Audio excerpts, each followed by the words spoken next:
A very warm greetings to all of you. Behind me is a very nice picture of one of the most spectacular capitals of Europe. It is Budapest, Hungary.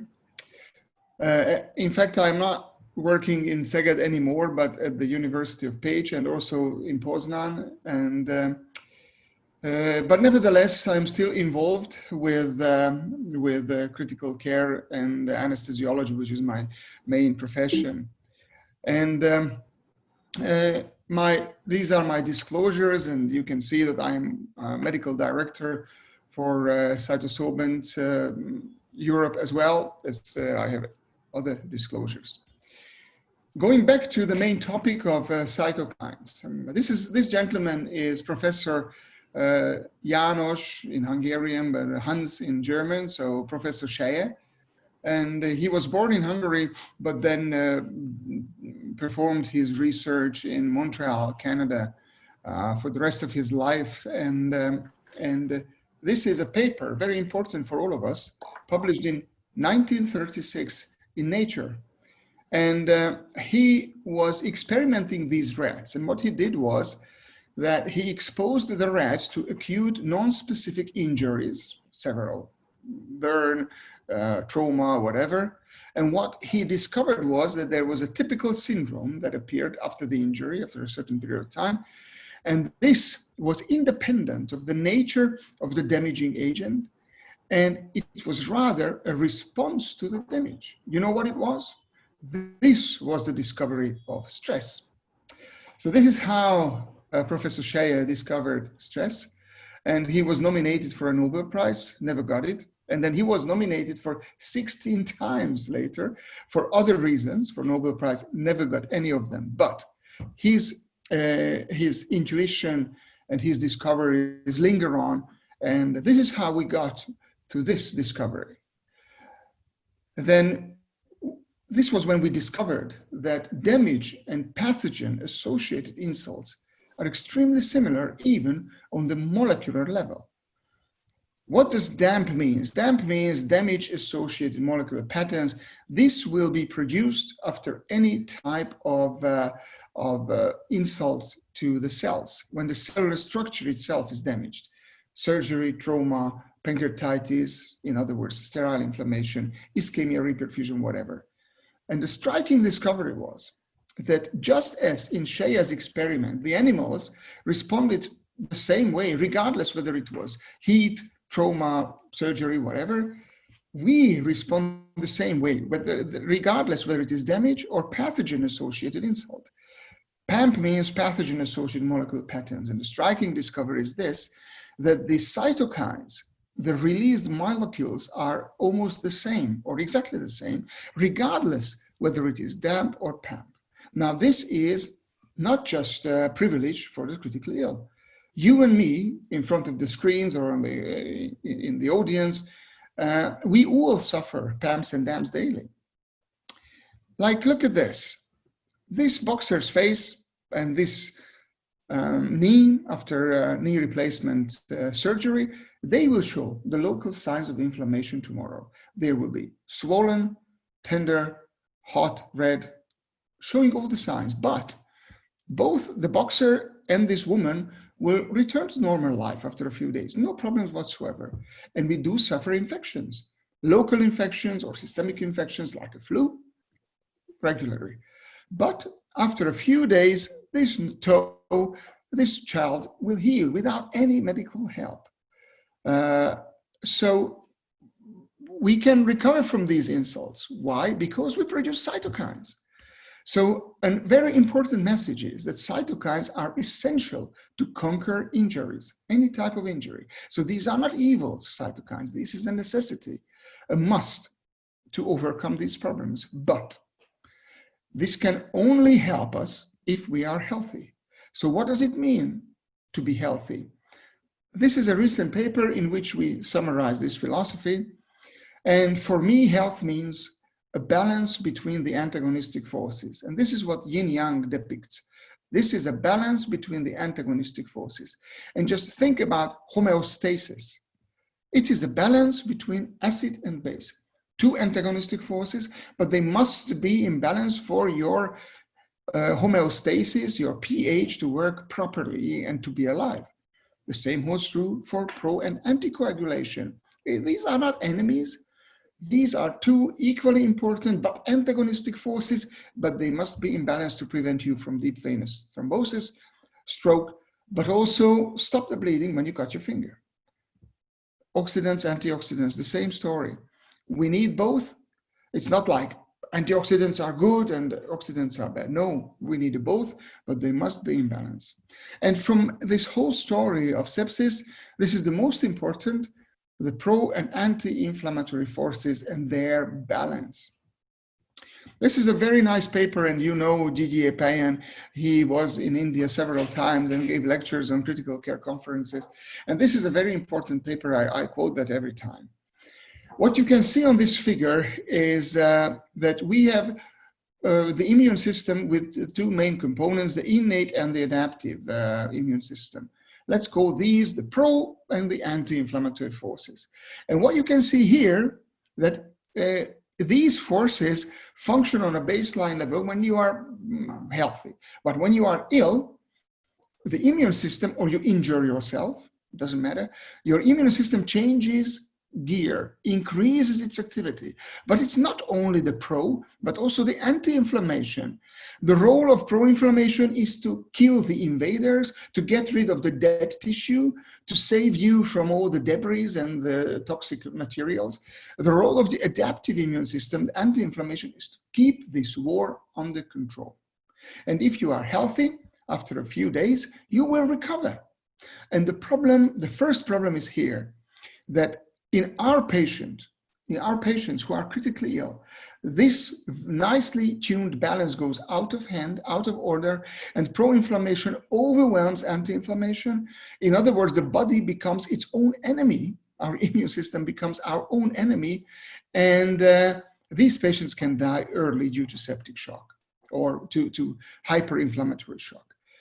This is why the systemic inflammatory response syndrome, something invented in 1991, published in 1992, was a wrong concept because it labeled normal responses as pathologic. Nevertheless, hopefully now we have the sepsis 3. This is Mervyn Zinger, the first author of the paper.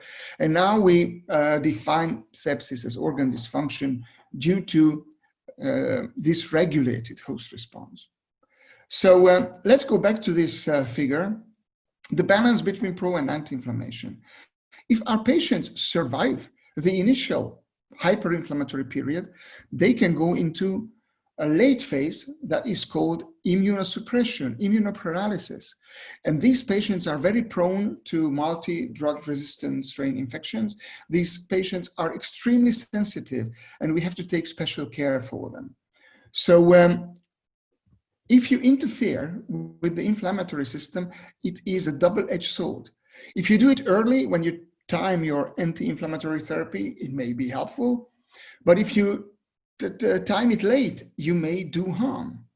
So let's go back to the initial phase of sepsis. This is the Jennings study, and the picture here is of John Kellum. His group performed the Jennings study and from Pittsburgh, the United States. And what they found was in a large cohort of patients with pneumogenic sepsis, that patients who had high pro and anti-inflammatory markers, they had a higher percentage mortality. And when they looked at the hazard ratio, accordingly, the higher the rate of inflammatory mediators, both pro and anti-inflammatory, the higher the risk of dying. So it follows simple logic that therefore, if you can reduce the level of these cytokines, you may reduce the hazard ratio, and it may reduce the chance of dying. So blocking or reducing cytokines may be beneficial. So we've been searching for the magic bullet for several decades, and we were one of those. We were very interested in antioxidants, especially N-acetylcysteine, in the late 1990s, and we published several articles. But at the end of the day, when we completed all this process, and this was this German sepsis guideline in 2010, which said it is not recommended to use antioxidants, especially N-acetylcysteine, and one of the quoted articles was ours. So what we learned that there is no magic bullet. However, when you read the COVID literature, just recently it was published that Anaesthesiology is it's a useful drug against COVID-19. Well, I strongly disagree with this medical hypothesis article, so I do warn you. There are more than 52,000 articles published within 6 months, unprecedented in medical history. Be very careful what you read and be very, very critical. So let's go back to science, okay? So there are a lot of studies that were published over the last decades, and this is a review, a meta-analysis from 2002, almost 20 years ago, in which they evaluated a lot of studies aiming to antagonize cytokines. And what they found was very interesting. What they found that the higher the chance for the patients to die, there is a linear and significant relationship. So the sicker the patient, the higher the chance they will benefit from anti-inflammatory therapy, let it be animal or human experiment. So the sickest may benefit the most, but the healthy may suffer harm. And there was an editorial published for this paper, does blocking cytokine in sepsis work? And they said that in the low risk of dying patients, if you block exogenously administered cytokines, then it may interfere with the intrinsic benefit of cytokines. We need cytokines. So if you do it in an uncontrolled manner, you may do harm. Now, when you read the Surviving Sepsis Campaign guidelines, then you know that there were several of them now, 4 in fact, and you will not find one single word on anti-cytokine therapies, despite all the arrays and a large number of studies published. So they quote that, however, they do believe that these trials should not be abandoned and we need antisepsis therapies. Now, that was in 2002. However, since then, fortunately, we have a change in paradigm. We have to appreciate that there is no antisepsis tablet and there will never be one. You don't treat sepsis, but you treat organ dysfunction, respiratory failure, hemodynamic instability, renal failure, whatever. And then if there is infection, you treat the infection, the pathogen-associated molecular pathogens. So there are new terminologies as well. Instead of just sepsis, we have now dysregulated host immune response, fantastic, cytokine storm, hyperinflammation. And these are meant to replace SIRS. Much more scientifically sound and more coherent to our current knowledge than just SIRS. And we also have a term, vasoplagic shock, which is to replace septic shock, because it was very silly to call a patient with acute pancreatitis in a massive vasoplagic shock, septic shock. There is no pathogen. It is not sepsis. There are no bacteria. It is a damage-associated molecular patterns-based vasoplagic shock. And of course, the rationale to remove those produced cytokines in abundance does make sense. Now, I very often receive this question that, okay, but removal of everything, it doesn't make sense. It does. This is a paper we recently published, and in this you will find these figures. Let's take 2 fish tanks, one with white fish, one with blue fish. Mix them in a 50-50 ratio. And when you merge your net, it follows simple logic that most likely you will catch 50-50% of both fish. However, if you take a lot of white fish and just a few blue fish, again, it follows simple logic that if you merge your net, you will catch a lot of white fish and just a few blue, if any. So this is the rationale of removing the overly produced cytokines and leave the others rest in peace. So we will talk about this later, but now just a few concluding slides on this issue. This is a very nice paper on COVID-19, the trinity of COVID-19, and just the conclusion of the article. It's a very nice physiological summary. And they say that removing PAMPs and DAMPs is very important in COVID and in other conditions. In fact, controlling the inflammatory response may be as important as targeting the virus.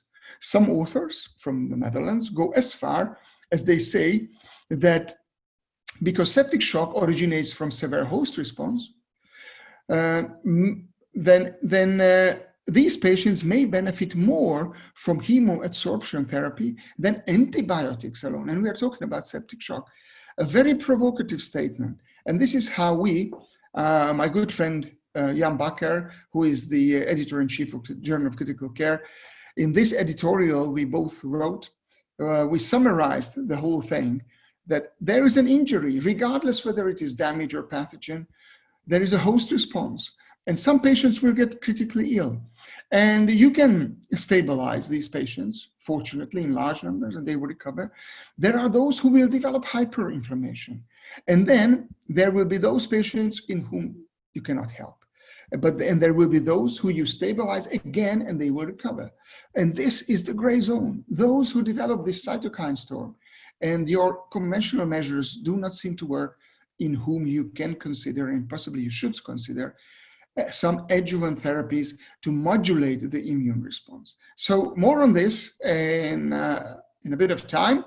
And this is my last slide, from which I rephrased from the Bhagavad Gita. I learned a lot from Bhagavad Gita, and this I've been quoting. Of course, I adapted this. And this is when Arjuna is with Krishna on the battlefield. That's the beginning of the book. And what Arjuna learned from Krishna, I learned a lot from this conversation and translated it to the bedside. And I keep saying this to my junior doctors. It doesn't matter whether you've done the right thing, but whether you've done everything to do the right thing. So if you do know that there is hyperinflammation, there are tools to conquer this, but you ignore it, you possibly haven't done everything for your patient. Thank you very much for your attention.